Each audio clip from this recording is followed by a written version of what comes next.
You are listening to Storymakers, the podcast for women who are ready to step into their true identity, live with meaningful purpose, find belonging and connection, grow in leadership, and walk boldly in faith. Here you can uncover the story that you were created to live because you were made for such a time as this. You know what is so exhausting? It's living life like life is happening to you. And I used to live there a lot. I still go there every now and then, but at least now I have the tools kind of like, okay, you get 5 minutes. Act it out, self-pity, be a victim, whatever you need to do, so that it gives you enough time to let your emotion go through in your body and get out, Laura. But now, okay, don't let it take you down, Just happened to me this morning. That's why we're talking about this right now. I was listening to something. I had this emotion rise up as I was listening, and I had to get, what I do is I look at the Pearl practice and I'm like, okay, I'm feeling this emotion, but I don't know where it came from. What was I thinking and believing while I heard the thing when I started feeling the emotion? And I just needed to cry. And I was like, you know what? I'm just going to let the tears out. I want this emotion to not get stuck. I don't want to revisit this. But also it did feel like it was attached to some victimhood, something that like I didn't have power over. It was happening to me. I felt, I just needed a little pity party, right? And I'm like, yeah, fine. Give yourself 5 seconds or 5 minutes. Get yourself pity party on.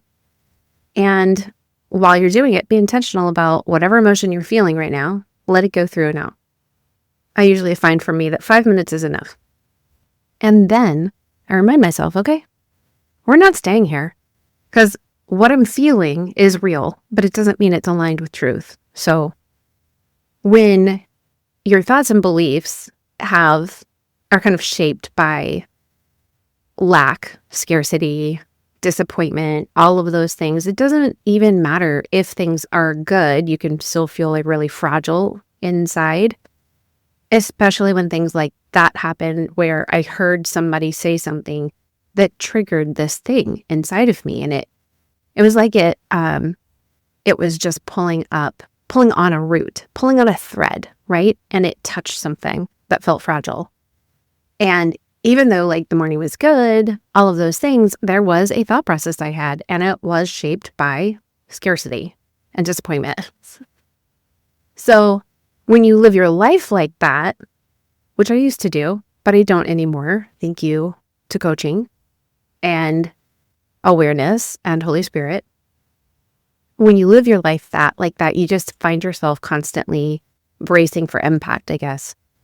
You're looking for what, the rug to be pulled out from underneath you, what's missing, what's not working, what should be different, comparison to like your best friend, all of the things, And I think all of that ties into what I've been wanting to share about gains and desires. And it's the part about wanting what you have and not in a way that diminishes what you want that you don't have. But instead of looking at life like it's happening to you, looking at what you have, because what you have right now is the result and legacy of the decisions you've made in the past. And we have to own them.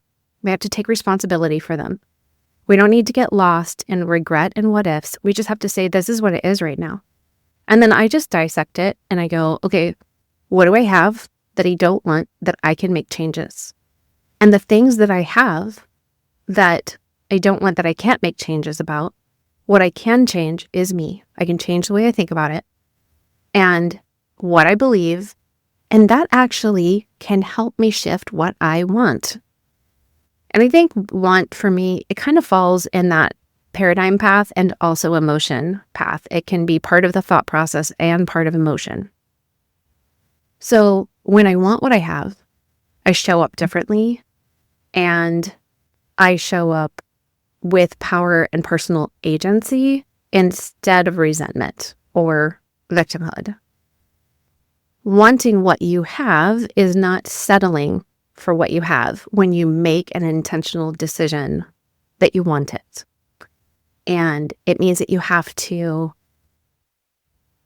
stop fighting what you have and the fact that you want something different. You have to stop resenting it. You have to stop waiting to live or feel like you're living. Later, when this is over, when you don't have this thing anymore that you don't want, like, you have to readjust and align your paradigm to, here's the deal. You have what you have because of it's the culmination of all the choices you've made up till this point. When you act like you're a victim and life has happened to you and you're powerless, then you'll never be able to want what you have or even just see it that way as something to be grateful for. You'll never be able to see the strength side of the coin. You'll only be able to spot the weaknesses. So when you live from that deficit and that scarcity and lack, then what that does is it reconfirms and trains your brain to scan for what's wrong and what you didn't get and what other people have that you don't have, what didn't happen based on when you wanted it to happen, your timeline. When you think that way, it actually makes you very reactive. It brings a lot of discouragement. And you also believe that your circumstances have to change before you can feel something different, like before you can feel hope, before you can feel stability, before you can feel thankfulness. But when you want to walk as a powerful story maker, then that comes not from a place of controlling your circumstances or changing them, and specifically other people. It comes from getting into alignment with who you are right now, making the powerful choices to make changes where you can, which always have to have something to do with you. You can't change other people. You could decide to spend less time with them, but that's a choice about you, right? You have to do things from a place of alignment and power, not from controlling and changing things outside of you. And when you are thinking about things that honor you, honor the truth, honor what is real in this moment, instead of shifting into a place of just disappointment about life happening to you and the victimhood and the lack and the deficit, then what happens is that's where we take the pencil back from the enemy's pocket and hand. We take the pencil out of other people's pockets because they didn't even know we gave them the power over us. They didn't know that we were expecting that life was happening to us, which meant everybody's got a pencil that writes our story, but not us. And then we think we have the pencil that writes other people's story. And if we could just get them to walk out the story that we write for them, then our lives would be different. But you have to think about that. Like when you have a pencil and you're writing the story and you're the only character impacted by what you write, the personal responsibility and authority and the power and agency that comes from that, especially when you're writing it in alignment with what God is speaking about who you are, what you're called to, where you fit, and the truth about you and the truth about others, then you can operate from a completely different place than when you are powerless because the pencil you're writing with, you think, is writing a story about other people and external circumstances you have no control over. When you act like that, you don't have power and life will happen to you because you're not doing anything to stop it from happening to you and make decisions for yourself. So instead of being a victim of the stage of life you're in, the season that you're in, the responsibilities that you have, decide to become a faithful steward of what is in front of you. And I'm also just caveat here to say, like, that doesn't mean you always have to feel good about it. Life is not full of 100% feel good emotions. It just, sometimes you have to steward and do things well and take responsibility because you know what? You put yourself here. You got yourself into a situation and here you are. What will you do with it? And even if you felt like a victim and you felt like somebody else put you here, you have to consider, like, well, why didn't you tell them, no, you can't put me there? How come you allowed that situation to unfold the way that it is, where you are here now, you have to figure out where your personal responsibility is, because then that's going to free you up to have the agency now. You'll start wanting what you have because you see the fruit of it, and you'll actually be able to change what you have over time if necessary, if that's actually what you want, if that's what the Lord is doing, right? But you don't have to, back to the emotions part of it, you don't have to feel like everything is just fine. You don't have to pretend. You don't have to say like, well, I'm trying to want something I don't have, and I just don't feel good about it. I hate being at this job, right? Well, you have a responsibility to follow through and have integrity and operate with excellence and steward where you are and show up and trust God. And you can just be a good steward and not love your job, but be content and be thankful where you are and ask God to help you get a new job. Change the circumstances without you controlling it or feeling a victim of them. You can invite God and ask him, like, I give permission for you to move, for you to make changes in my life that I am powerless to make on my own. I need you, right? So you don't have to let lack and deprivation and scarcity and fear define who you are or what your purpose is, or even just your heart posture in the moment. You can feel grief and not act, what's the right word for that?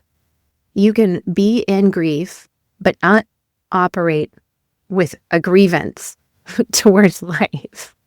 You can recognize that there are things that you've lost. There's a cost to be counted. There are things that you don't have that you wanted, or that you have that you didn't want, that you can actually grieve, but you don't have to focus your life and your thoughts about it. You don't have to operate from a grievance towards the things that you lost, but you can acknowledge that you have a grief. There's something to grieve losing, right? So it's like you can mourn the loss of something once you recognize you didn't have it, you don't have it, but you wanted it. But it doesn't mean you need to be, put on your black clothes and wear them for 4 more years and act like that one loss cost you everything, right? So when you want what you have, you make a decision to actually extract value and wisdom and strength and joy from the season that you're in. And you can actually say, what's available to me here now? What could I have access to if I just showed up and was present about it? What's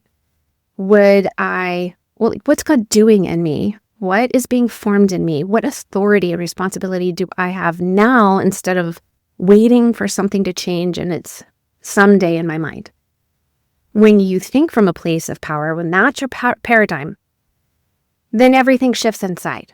Like your language and your mind, the things you think about, the things you're dwelling on, the things you're like meditating on, worry and fear, it all starts to shift. And instead of asking, why did this happen to me? you start asking, how do I lead myself well right where I'm at in the midst of this? And you don't wait around for permission or for somebody to rescue you or explain to you why this happened or apologize to you for what they did. You don't wait for that anymore. You just take responsibility for how you show up right now, how you're responding instead of reacting. And you are a faithful steward of doing something with the foundation you're actually standing on. And it doesn't mean you're denying it. You're not in denial. You're actually operating from a place of discerning what is happening, what you have that you want, what you don't have that you don't want. And this goes back to learning to know what you actually want, and that being okay, that you have desires, wants, needs, and you acknowledging them, right? And then it's, instead of being aware of, more focused on the fact that you feel ruled by circumstances, you realize there's just discerning what the circumstances actually are, both external and internal. When you know what the circumstances are on the outside and you can define them and say, okay, I walked into that room, I felt like the comparison started showing up for me, and I looked around and I said, I don't belong here, and I'm less than, and I'm not as cool as they are. I don't make as much money. I'm not as smart. Okay, great. So the circumstances are you walked in a room and there's a lot of people and they're not just like you. And then you can understand what are the internal circumstances. Well, I tend to feel this when I walk into rooms where I don't know anybody, or when the comparison paradigm pops up and I start feeling like I have to, and for my worth, start determining if I'm better than them or less than them. Because I have believed that I am the one who determines my worth. And so, the way I have to determine my worth is based on other people's betterness or less than betterness, however you say that. So that's the internal circumstances. And now you can actually discern, wow, where did that come from? Because it's not rooted in what's happening in this room today. It's rooted in something that happened years or decades ago. And so when you become somebody who determines, you can actually discern and define what are the external circumstances, what kind of internal circumstances are connected to them, what am I making it mean? Then you can start saying, well, I don't want to feel that way. I do want to be in this room. I want what I have, even though when I first walked in, it felt triggering or it felt very uncomfortable or very scary. I still want to be here. And now I can actually walk myself through. I can want to be here. I can sit in the discomfort. I can coach myself and manage my mind. I can pray. I can ask God to give me revelation or peace or whatever truth, right? And so then you become a woman who actually wants what you have. And that doesn't mean that you're passive about it and that you just suck it up. You let people walk on you. You're not becoming a rug. You actually become very grounded and present, and you're capable of making clean decisions because you're not trying to escape your life and the circumstances or prove anything by it. So then your wants and desires, they become clearer. They don't start screaming and get louder and get all of the attention. You just get clarity. Then you start to be able to become thankful. Then you start recognizing your own personal agency. Then you take responsibility. And you know what you get when you take responsibility in your life? You gain authority. Then you're having clean thoughts, clean decision-making abilities, cleaner beliefs, healthier, right? And you're no longer going to spend all your days buffering with food, drink, Netflix, overworking out, socializing, trying to get your fix of everything. You're actually going to, you're just going to see that what you have is the thing that you can operate very powerfully from instead of giving away your power. You don't outsource it. You don't give away your authority. In your own life, it's natural to operate from this place of discernment instead of lack, instead of fear, instead of victimhood. And I'm literally saying all of this because I've learned it personally. I had a lot of childhood trauma, and that actually today, because of what the Lord has done and the tools I have, the learning, the knowledge, and the experience I have in healing and becoming a healthy daughter in the kingdom. I'm not perfect, but I'm on that journey. I'm far healthier than I used to be. But because of that, I have seen how victimhood, being a victim of abuse, being a victim of alcoholism and addiction and neglect and poverty. Literally, I could stay in the place and act like that, or I could be the person I am today, right? And I don't want to be the person I was when I was 20 and I didn't know how to heal and I didn't have the truth and I didn't know anything about what Jesus said to me about me or him and I don't want to stay that person. And I have a lot of resilience now today because of the work I've done, because of what I've been through, and because of what Jesus did. because of what I've been through. So I wanted to stop living from a place of a deficit and disappointment. And I wanted to, I don't know, I just wanted to lead my life and lead myself well and do it with Jesus. And I wanted to know what I want and go after it, but also be really thankful for what I have and not live from offense that it's not exactly what I wanted. And I know those things kind of sound contradictory, and I can feel like I'm telling you that you should always like go after more and also be content with what you have. And I kind of am. The Bible is very contradictory. You have to seek out the mystery and ask for God's mind to be revealed in everything that feels contradictory. But I can want to grow and be healthier now and still be content and thankful for who I am today. I can keep going after other things and want to develop and gain things and still say, man, I'm so thankful for who I am today, what I have, who's in my life, what I've created, and the results I have today. And I could take ownership and responsibility for it and still take responsibility for what my future will look like with thankfulness for it as well, without saying that what I have today isn't enough. I don't have to live from scarcity to want more. Does that make sense? You don't have to live from scarcity and fear in order to want more, take responsibility, and take action. And it's not always that you want more. You might want to add something. It's like I wanted to start a business, and it's not because I wanted to replace having children. It's because I wanted to do something in addition to being a mother or running my ministry or being a wife. All of the things that I wanted, I had them, and I still wanted something else. And that is not selfish. It's actually being a good steward with all of the things God put in my heart to do. Not just say, okay, I can only do the things that are in front of me. I can do all of the things that God's called me to, and He will equip me to do and finish all of those good works that He has started. So if I wanted more energy, healthier like rhythms and flows and calendar schedules in my life, if I wanted more stability in my finances, get out of debt, if I wanted to learn more, get more training, more, develop skills in my business or my coaching, if I wanted any of those things, those are things that I would want to gain that require me to make decisions from a clean thinking place and then develop strategies and systems and then follow through and finish them well.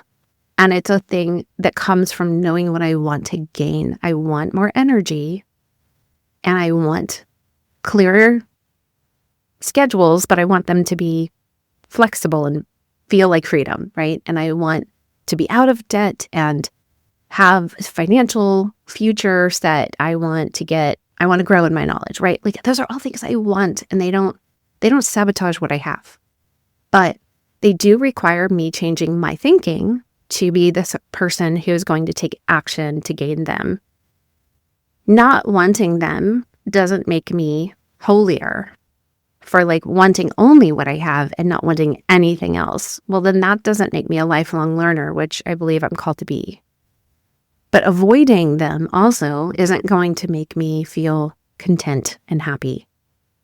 So I have to pursue the things that I want, but I have to be, I just have to be wise about them.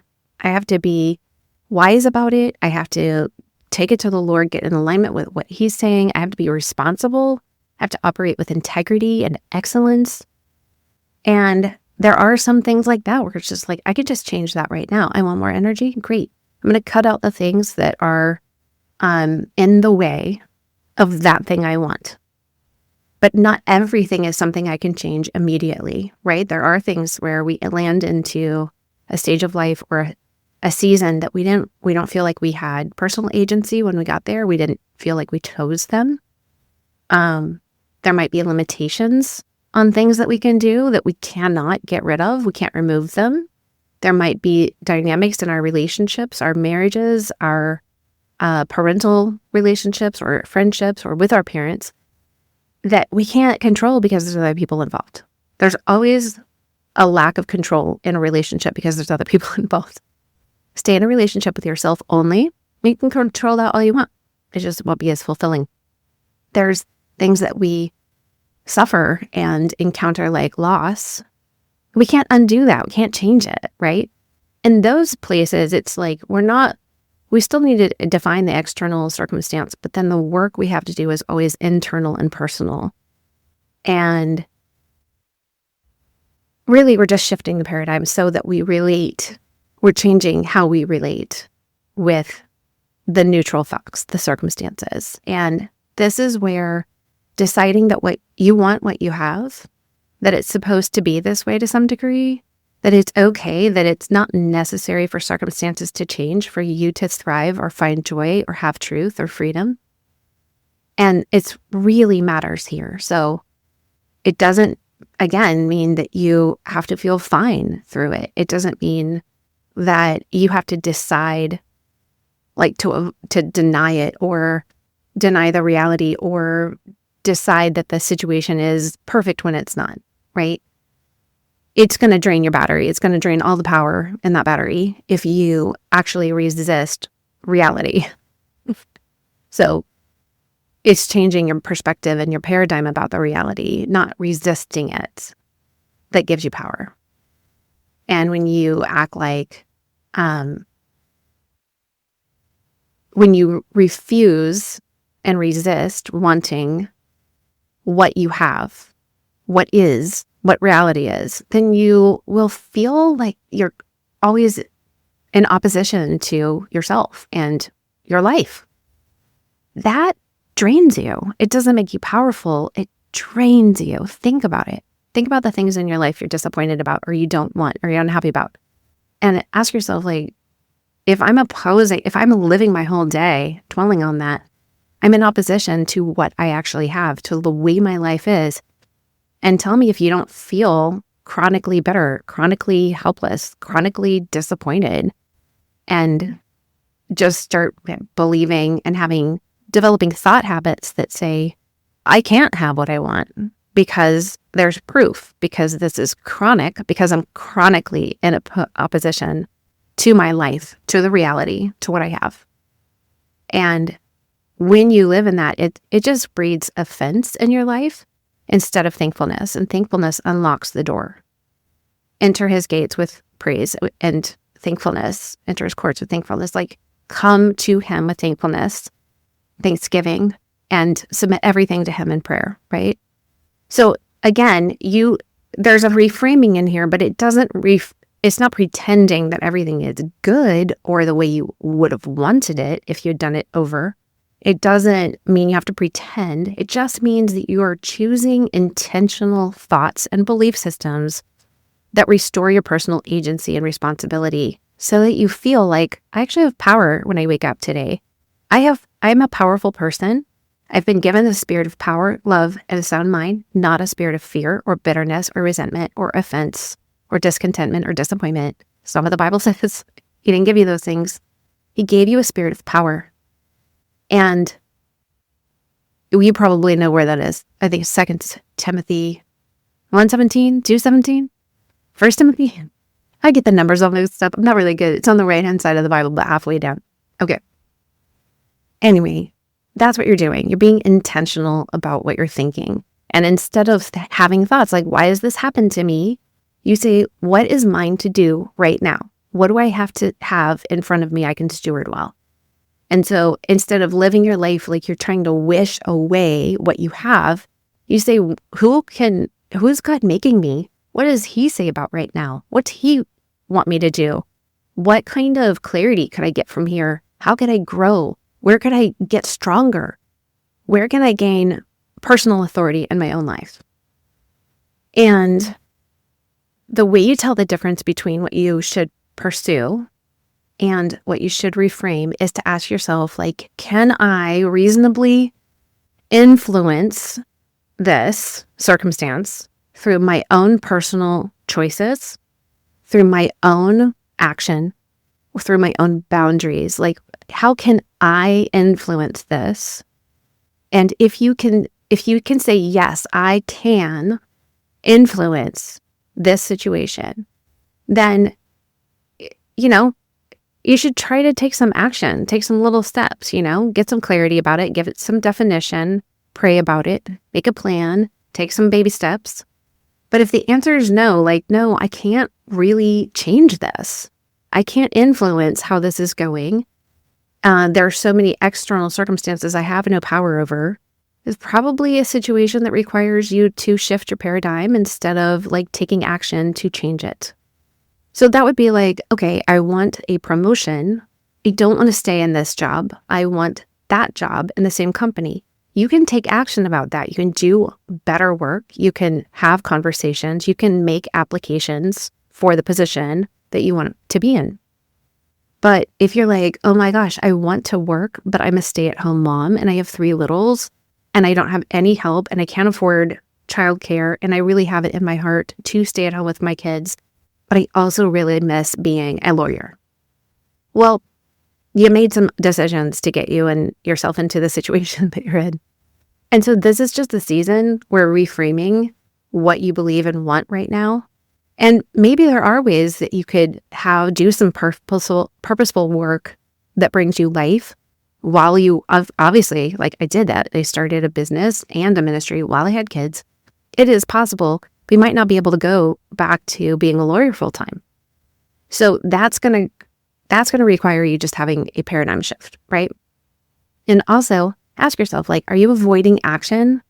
Just saying no, I'm content, but really deep inside, you're suppressing what you actually want. Or you can say am I avoiding acceptance by calling it I just have vision or something.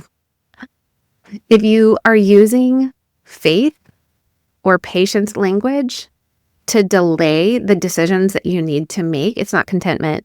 We call that spiritual bypassing. And it really can point to deeper things like fear. And if you're, again, kind of using vision language so that you can stay angry about what you can't control, that's not being in pursuit of something good for you that you want or need. Is actually being in an opposition. It's resistance. So a healthy desire to and want something to focus on that you can gain. You have to know when you take action and when you can actually accept reality and shift your paradigm. And both of them require a paradigm shift and different kinds of actions. When you operate from a powerful place and alignment and co-creating with God, you can do both of them and have discernment to know what circumstance requires which one.